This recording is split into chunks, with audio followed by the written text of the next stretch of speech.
Саламатсыңарбы? Бүгүн каллиграфиянын практикуму предмети боюнча практикалык сабактын үстүндө иштейлик. Темасы жазууга үйрөтүүнүн методдору деп аталат. Алгач, каллиграфия деген эмне? Каллиграфия ар бир сабакта эле айтып келебиз. Так, сулуу, туура жазуу чеберчилигин түшүнөбүз. Ал эми мектептин босогосун жаңы аттаган балдар, башкача айтканда, жаңыдан жазууга, окууга үйрөнүүчүлөрдүн жазуу процессинде болобу, же болбосо окуу процессинде болобу, психологиялык өзгөчөлүктөрүнө, дидактиканын негизги жоболоруна ылайык балдарды жазууга үйрөтүүнүн методикасына тиешелүү белгилүү талаптар келип чыгат.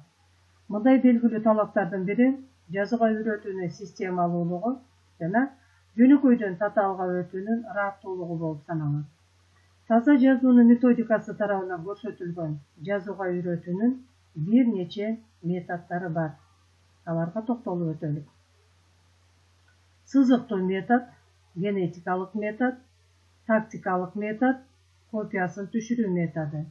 Эми булардын ар бирин кыскача чечмелеп өтөлү. Сызыктуу метод, сызык боюнча жазууга үйрөтүү, сызыктуу метод деп аталат. Окуучуларга кандайдыр бир тамганын жазылышын үйрөтүү үчүн эң алгач ал тамганын канча элементтен турганын, ал элементтердин бири-бирине кандайча уланып кошула турганын, алардын өлчөмүн билүү талап кылынат. Бул талаптарды камсыз кылуу үчүн дептердин барактары горизонталдык, жанаша жыш, мындай өзү дептерде көрсөтүлүп турат, жана кыйгачынан тик сызылган тор сызыктар менен сызылат. Окуучулар мындай жыш, тор сызыктардын ичине тамгалардын узундугун, бийиктигин, жазылыгын жана аралыгын ошол сызыктардын өлчөмүндө жазууга үйрөнүшөт. Мындай жыш, тор сызыктар боюнча тамгалардын формаларын туура, сулуу жазууну окуучулар жеңил өздөштүрөт. Бул сызыктар ар бир тамганын жазылыш элементтерин, алардын формасын түшүндүрүп, үйрөтүү үчүн жеңил болот. Ошондуктан сызыктуу метод жазууга үйрөтүүнүн эң негизгиси болуп эсептелет. Бул дептерлерди колдонуунун негизинде мугалим окуу жылынын биринчи күнүнөн тартып эле жазууну сызык боюнча жазууга окуучуларды көнүктүрө баштайт. Ушул жерден дагы айтып кетүүчү маселе бул тамгаларды жазгандан кийин ортосунда аралык калтырууга кантип үйрөтөбүз. Эгерде аралык калтырганга үйрөтпөсөк, анда бири-биринин үстүнө эле кылып бастырып жазып кете берет дагы аралык сакталбай калат. Ошондуктан биринчи күндөн тартып жазууга үйрөтүүдө мисалы могу эки тамганын ортосундагы аралык. Муну окуучуга кандай түшүндүрөбүз? Бир тамганы жазгандан кийин бир манжасы баткандай орун калтырат. Манжасын койдуруп көрүп, демек манжасы баттыбы, анда кайра ары улап жазгыдай болот деп түшүндүрсөк окуучуга жеңил жана ыңгайлуу. Жазууга үйрөтүүдөгү кийинки метод генетикалык метод деп аталат. Анда таза жазууга үйрөтүүнүн негизги методдорунун бири болуп эсептелет. Бул метод боюнча таза жазууга үйрөтүү процесси тийиштүү иреттүүлүктү сактоо менен жеңилден оорго өтүү принцибинде жүргүзүлөт. Ошол үчүн окуучулар тамгаларды жана анын элементтерин жазууну алфавиттин тартиби боюнча таанышпастан, тамгалардын жазылышындагы, генетикалык түзүлүшүндөгү кыйынчылыктары боюнча таанышат. Башкача айтканда, окуучулар эң алды менен түзүлүшү өтө жөнөкөй жана жазылышы жеңил, андан кийин андан татаалыраак жана эң акырында жазылышы кыйын тамгаларды жазууну үйрөнүшөт. Ушундай ыраттуулуктун натыйжасында окуучулар бир эки элементти үйрөнгөндөн кийин дароо эле формасы жагынан өтө жөнөкөй тамганы жазууга өтүшөт. Мындан кийин улам жаңы элементтин кошулушу менен формасы жагынан татаалыраак болгон жаңы тамгаларды жазууну үйрөнөт. Эгерде кандайдыр бир элементти же тамганын жазылышын окуучулар туура келтире алышпаса, анда ошол элементтин же болбосо тамганы үйрөтүүгө токтолуп, ага карата көнүгүүлөрдү жүргүзүп, анын жазылышын өздөштүргөндөн кийин гана сөздү жазууга өткөрүлөт. Сөздү жазууда да адегенде эң жөнөкөй, андан кийин татаалыраак элементтен турган сөздөрдү жаздыруу талап кылынат. Демек, тамгаларды жазууга үйрөтүүдө бул жакта көрсөтүлүп тургандай алфавит тартиби боюнча эмес, тамгалардын оор жеңилдигине карай. Башкача айтканда, жөнөкөйдөн татаалга карай принцип жазууда сөзсүз сакталат. Жазууга үйрөтүүнүн кийинки методу тактикалык же болбосо ритмикалык метод деп аталат. Мында тамганы жаздырууда такт, ритм же болбосо санап жаздырууга үйрөтөбүз. Таза жазууга үйрөтүүчү көнүгүүлөрдү ритм аркылуу жүргүзүү пайдалуу жана ишти жеңилдетет. Такт боюнча окуучулар тамганын элементтерин, тамгаларды жана сөздү мугалимдин 1, 2, 3 деген саноосу астында жазышат. Ушундай саноо менен жаздыруу колду кыймылга шамдагай келтирип, салмак менен так жана тез жазышка үйрөтөт. Ошону менен бирге класстагы бардык окуучулар бир убакта жана бирдей жазууга жетишет. Натыйжада класстагы тартиптүүлүк толук сакталат, жазуунун баары бир убакытта бүтөт, класста иш жандуу жана көңүлдүү өтөт. Такт же болбосо ритм боюнча саноону адегенде мугалимдин өзү жүргүзөт. Андан кийин окуучулардын өздөрү ритм боюнча санап жазууну үйрөнүшөт. Тамганын элементтерин жана тамганын формасын жазууну үйрөнгөндөн кийин аны тартынбай эле шамдагай жазышка үйрөтүү үчүн дагы бул ритм же болбосо такт колдонулат. Ритм боюнча жазууга үйрөнүүдө балдардын тездиги, таза жазуусу, туура жазуусу текшерүү жана ага калыптандыруу үчүн мелдештирүү максатында жазууга да үйрөтүү болот. Ал үчүн атайын көнүгүүлөр аткарылат. Мисалы, колду туура алуу, калемди туура кармоо, тамганы туура кароо, аралыгын туура жана так сактоо деп. Бул ыкмалардын бардыгынын алгылыктуу жактары бар. Бул сүрөттө көрсөтүлгөндөй А тамгасын окуучуларга кантип жаздырабыз. Мында атайын стрелкалар, сызыктар менен көрсөтүлүп турат. Ушул боюнча адегенде мугалим өзү абада окуучуларга көрсөтүп берет. Солдон оңду көздөй илмекчени алабыз. Аны жогору жака түз сызык кылып алып барабыз. 1. Астына түшөбүз. Сызыкты түз сызык кылып 2. Анан 2 сызыкты бириктире турган илмекчени алабыз. 3. Андан кийин окуучулардын өздөрүнө чогуу класс менен бирге кайталап 1 илмекчени алып жогору таякчаны алып чыктык. 2 дегенде ылдый түшүрдүк таякчаны, 3 дегенде илмекчесин алдык.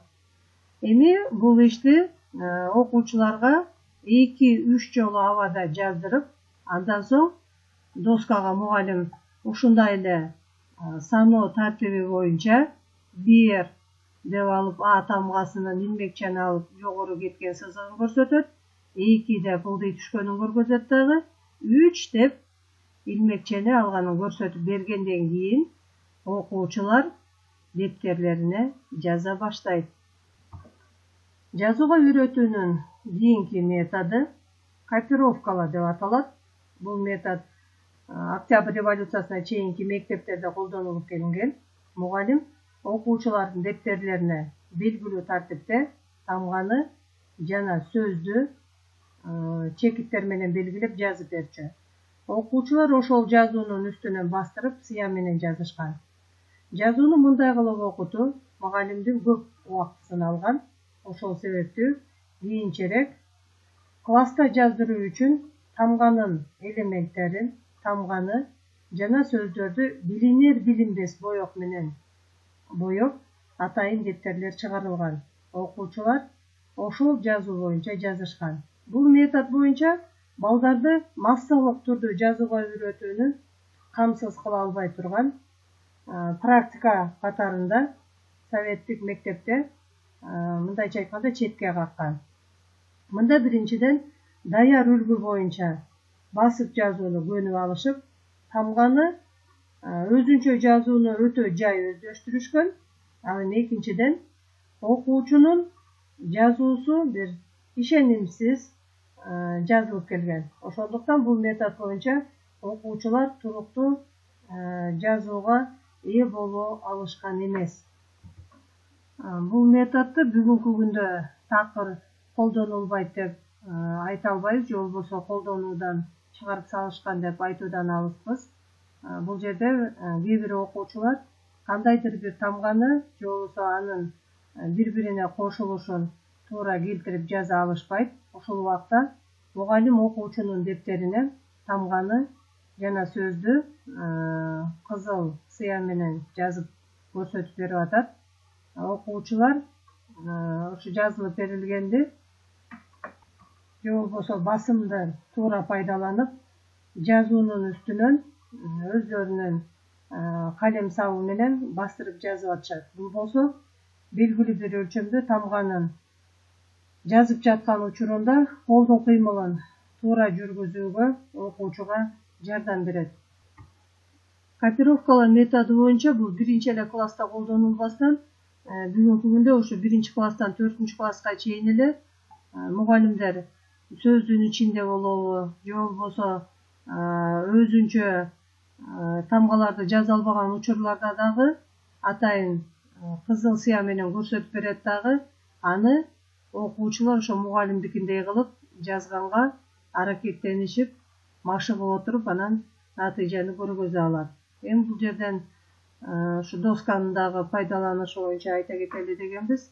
Дептер менен доска башталгыч класста, биринчи класста атайын дептердин үлгүсүндө ылайыкталган болот. Досканын жарымы жазууга ылайыкталып, ал эми жарым бети болсо математика боюнча үлгүсү берилгенде ошону менен анан иштеп кетишет. Башталгыч класста жазууга үйрөтүүнүн методдоруна кыскача токтолуп өттүк. Эми ушул жазууга үйрөтүүнүн ыкмалары дагы бар. Жазууга үйрөтүүдө бул басымсыз жазуу, үзгүлтүксүз жазуу жана жантык жазуу ыкмалары бар. Бул ыкмалардын ар бирине дагы токтолуп өтөлүк. Үзгүлтүксүз жазууга үйрөтүү. Анда колду кагаздан ажыратпай, тамгаларды үзгүлтүксүз жазууга өнүктүрүп, балдарды шамдак айлоолукка үйрөтөт. Ошон үчүн окуучулар жазууну жаңыдан үйрөнө баштагандан тартып эле тамгаларды бири-бирине улап, калем учту кагаздан ажыратпай жазуу керектиги мугалим тарабынан дайыма эскертилип турат. Балдар эң алгач, же болбосо баарынан мурда бир муундан, андан кийин 2-3 муундан турган тааныш сөздөрдү үзгүлтүксүз жазууга көнүгүшөт. Бирок тик чаякчалардан турган тамгаларды үзгүлтүксүз жазууга караганда абал түрүндөгү тамгаларды бири-бирине кошуп, улап жазуу бир топ кыйынчылыктарды туудурат. Мындай учурда үзгүлтүксүз жазуунун бир нече жолдорун пайдаланууга болот.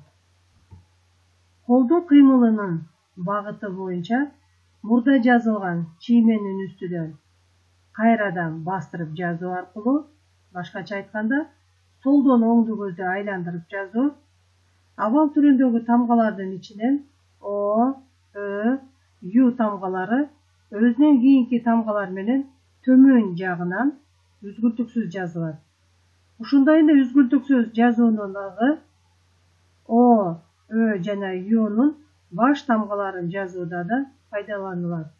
Ал эми С жана Ж тамгаларынын жарым абалдарын жазууда да жогору жагынан үзгүлтүксүз тынбай кайталанып жазылуучу ыкма колдонулат. Эгерде О же болбосо Ю, Ööдөн кийин келүүчү тамгалар жогору жагынан үзгүлтүксүз жазылууну талап кылган учурда да жогоркудай ыкма пайдаланылат. Окуучулар тамгаларды өз ара бири-бирине кантип кошуп жазууну жана аларды жазууда колду кагаздан ажыратпай үзгүлтүксүз жазуунун кайсы түрүн пайдаланууну толук түшүндүрүп айтып берүүлөрү зарыл. Ошентип, балдарды үзгүлтүксүз жазуунун ыкмасына адаттандырууга жетишүү үчүн мугалим системалуу жана чечкендүү эмгектенүүсү талап кылынат. Жазууга үйрөтүүнүн кийинки ыкмасы жантык жазуу. Балдар окуунун биринчи күнүнөн тартып эле жантык жазуунун ызына үйрөнүшөт. Жантык жазууга көнүктүрүүнүн өзү дептердин партада туура коюлуш абалына байланыштуу болот. Анткени кагаздын жантык абалда туура жазышы жантык жазууну пайда кылат. Ошондой эле дептердин жантык абалда болушу жазылуучу саптын башталышынан анын аягына чейин колдун кыймылынын эркин жылып турушуна шарт түзөт. Биринчи класстын мугалими өзүнүн окуучуларына жантык жазуунун артыкчылыгы жөнүндө дайыма түшүндүрүп жана эскертип турууга милдеттүү. Жазуунун жантыктыгы 65 градуска барабар болууга тийиш. Жазуу убагында партанын үстүнө коюлган дептердин төмөнкү сол бурчу окуучунун көкүрөгүнө туташ келгендей болсун. Ошондо дептердин төмөнкү бурчу менен партанын кырынын ортосундагы пайда болгон бурч болжол менен 25 градусту түзөт. Жазып жаткан колдун билеги же болбосо чыканактын айланысында ары бери жылып турат. Колдун манжаларынын кыймылы жазылуучу саптын жогорку сол жагынан башталып, анын аягына чейин жылып отурат. Ошентип, дептердин жантык абалда жатышынын өзү калем саптын учунун көкүрөккө карай тик бурчтукту түзүп турганына карабастан жантык жазууну камсыз кылат. Мугалим жазууга үйрөтүүнүн биринчи күнүнөн баштап эле балдардын дептерлеринин жантык абалда коюлушуна жана калем саптын туура кармалышына көз салып туруу керек. Анткени айрым учурларда жазуу процессиндеги кездештире турган кээ бир кемчиликтердин пайда болушу окуучунун окуу куралдарына туура эмес мамиле кылышынан келип чыгат. Калем сапты оң колго кармайбыз. Оң колдун 3 манжасы менен кармалып, аты жок менен чыпалак, алаканды көздөй ийилип турат. Алардын экөө тең колго таяныч берип, жазган учурда манжалардын жылып туруш жөндөмдүүлүгүн арттырат. Сол кол болсо, жазып жаткан учурда барактарды жылбыштырбас үчүн дептердин төмөнкү четинен оомай басып, жана аны улам жогору көздөй жантык абалында жылдырып, калган актай жерди жазууга ыңгайлуу шарт түзүп турат. Жазуу учурундагы мындай аткарылуучу жумуштар бара-бара адатка айланат. Бул адатты окуучулар аң сезимдүү түрдө кабыл алганга чейин мугалим сабакта күн сайын бир нече жолу дептердин жана колдун кандай коюлушу жөнүндө окуучуларына улам эскертип турат. Акырындык менен бул адаттар туруктуулукка айланат.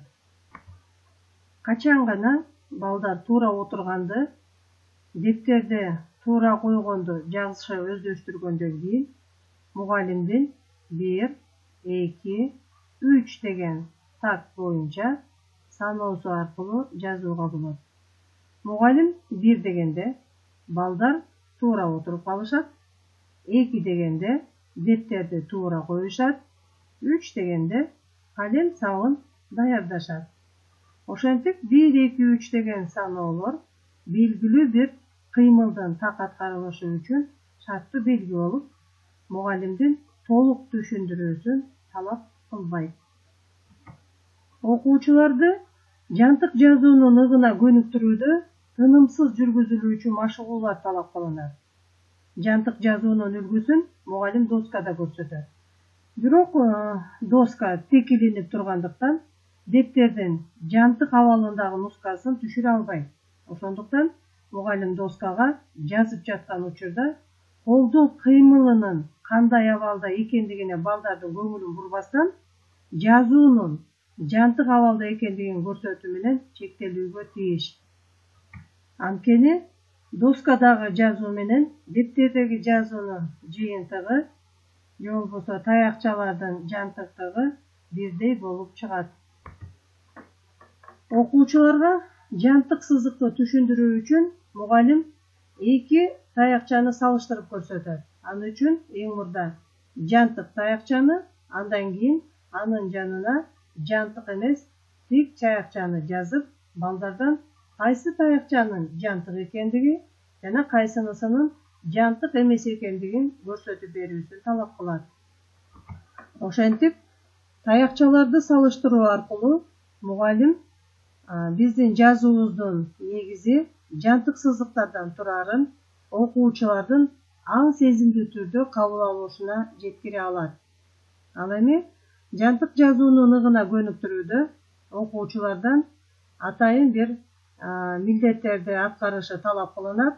Ал милдеттерине жазуу учурунда дептерди туура кармоо, жантык жазууну кандай түшүнгөнүн же болбосо түшүндүрүп беришин билүү, жантык жана жантык эмес сызыктарды ажырата билүү, ошондой эле калем сапты өзүнө көздөй тартып жазууну билүүсү бул милдеттерден болуп эсептелет. Эми ушул эле жерден басымсыз жазуу үйрөтүү ыкмасына токтоло кетели.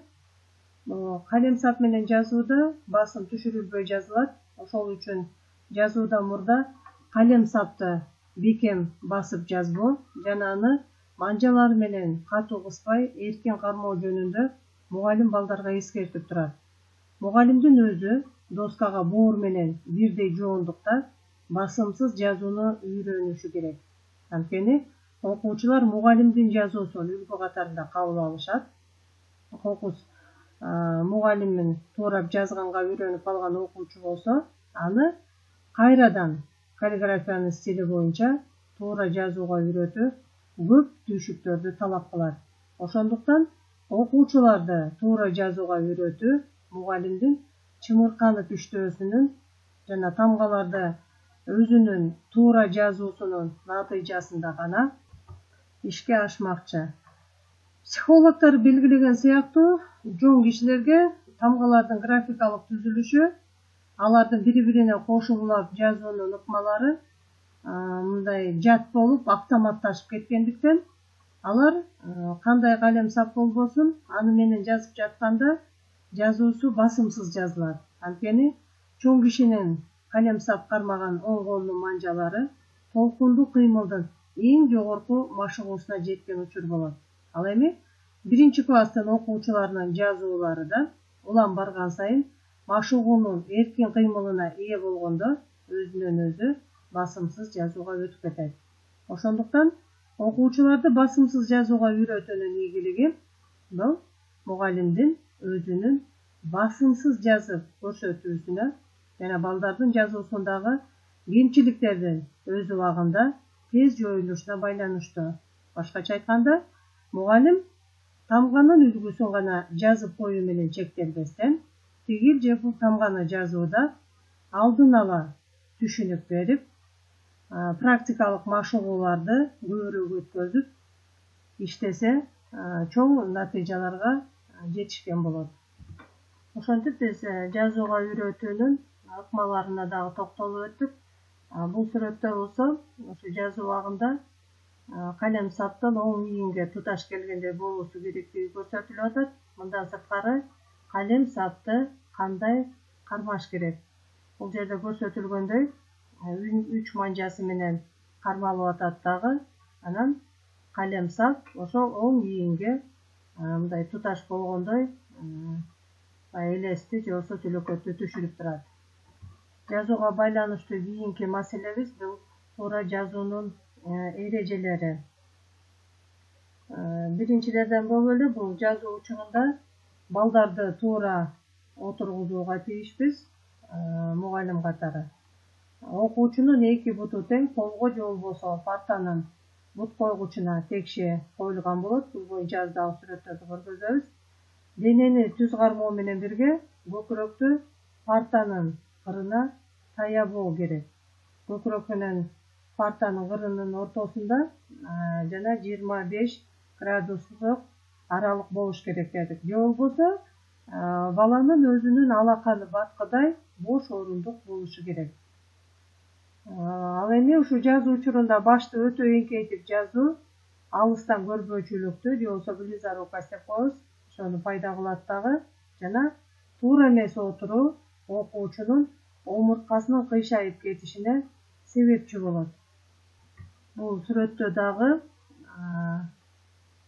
туура эмес отурган баланын омурткаларынын кыйшайган учуру көрсөтүлүп атат. Ал экинчи учура болсо бул туура отурган бала. Ошондуктан мугалим баягы окутуп билим эле бербестен, тарбия бербестен окуучулардын ден соолугуна дагы кам көрүшү керек. Бул жерде болсо жана айтып өткөндөй эле маңдайынан дагы, капталынан дагы балдардын туура отурганынын үлгүлөрү берилди. Жазуу учурундагы эрежелерди окуучулар мектептен эле эмес, үйдөн дагы эске алышы керек. Туура отурганды үйрөнгөндөн кийин жаза турган дептерине кандай кам көрүшү керек. Бүгүнкү күндө мектепте жазуу дептерлери, эки бөлүктөн турган жазуу дептерлери колдонулат. Биякта биз Элла Кубаталиеванын жана башкалардын жазуу дептерлерин көрүп атабыз. Мындан сырткары Сулайман Рыспаев агайдын дагы алипе дептери бар. Эми бул алипе дептерине же болбосо жалпы эле мектепте колдонулуп аткан жазуу дептерлерине атайын талаптар бар, ошолорго токтолуп өтөлүк. Дептердин сырткы көрүнүшүнө карап, окуучунун аткарган ишинин сапаты жөнүндө, аны менен эле катар мугалимдин өзүнүн ишинин сапаты жөнүндө дагы баамдоого болот. Дептерди талапка ылайык сактоону окуучуларды эмгек тартибине тарбиялоочу каражат катарында кароо керек. Окутуу жана тарбиялоо ишинде дептердин жогоруда айтылгандай олуттуу мааниси окуучуну да, мугалимди да бир топ талаптарды аткарууга милдеттендирет. Бул талаптар биринчиден бул дептердин тышкы көрүнүшүнө, экинчиден анын мазмунуна тийиштүү. Жазуу учурунда кызыл сап же болбосо абзац дейбиз, бул милдеттүү түрдө сакталат. Ал демейдеги саптан оң жакка бир аз чегинүү менен башталат. Дептердин барагынын чет жагынан 3 см келген бош тилке дайыма калтырылат. Бул бош тилке мугалим тарабынан айрым бир эскертүүлөр жазылыш коюлушу ыктымал. Күндүн датасы сөз менен жазылат. Мындай кылуу акырындык менен 30га чейинки сандарды туура жазып үйрөнүүгө мүмкүнчүлүк берет. Датанын астына класс иши, андан соң аткарылуучу иштин түрү көрсөтүлөт. Мисалы, көнүгүү иштөө, диктант жазуу, баяндама же болбосо дил баян жазуу. Эгерде көнүгүү окуу китеби боюнча жүргүзүлсө, анда көнүгүүнүн номери дагы жазылат. Бул дептерге кошумча эле жогоруда сызыктуу методду айтып атканда, ичке сызыктуу дептердин үлгүсүн көрсөттүк. Ал дептердер дагы колдонулат. Ошентип, бүгүнкү сабагыбызда жазууга үйрөтүүнүн методдорун, ыкмаларын карап өттүк. Дептерге коюлуучу талаптардын үстүндө дагы туура жазууга үйрөтүүнүн эрежелерине токтолдук. Ал эми силерге үйгө тапшырма манжа көнүгүүлөрү же болбосо жазууга үйрөтүүдө кандай физзарядкаларды колдонобуз, аны чогултканды улантасыңар. Эми андан сырткары силер авал жана жарым авал түрүндөгү тамгалардын жазылышы жана сөз ичинде алардын кандай байланыштырабыз, ошолорду көрсөткөн тапшырмаларыңарды WhatsApp'ка салып жиберүүнү унутпагыла. Анда эмесе кийинки сабакта сүйлөшүп жолугушканча саламатта калгыла.